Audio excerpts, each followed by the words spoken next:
Tamam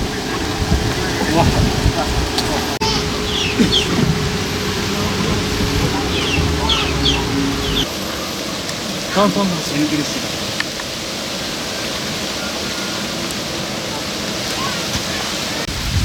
Mana hadi.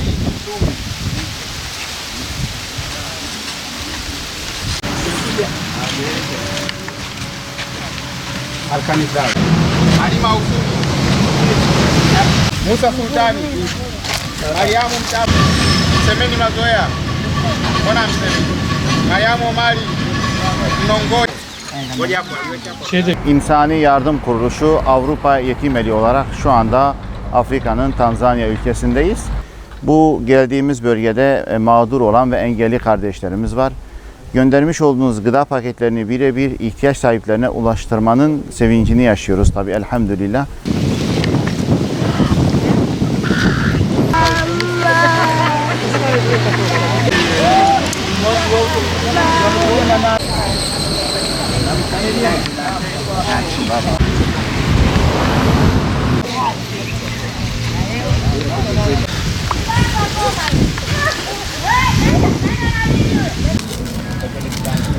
Sisi nafikiri tulikuwa tunajua njia.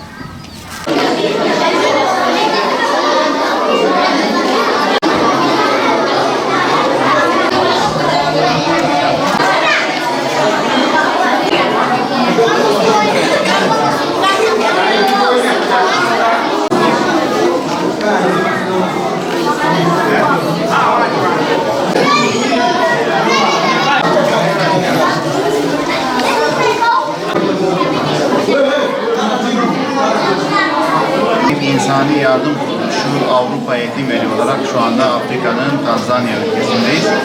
Bizlere bu sıcak yemek ikramında bulunan Ümmü Murat kardeşimize bu güzel sofrasından dolayı teşekkür ediyoruz. Rabbim evine, hanene, gönlüne güzellikler ihsan etsin. Malına da bereket koysun inşallah. Gördüğünüz gibi arkamızdaki bütün bu mazlumlar göndermiş olduğu sıcak yemek ikramıyla karınları doydu.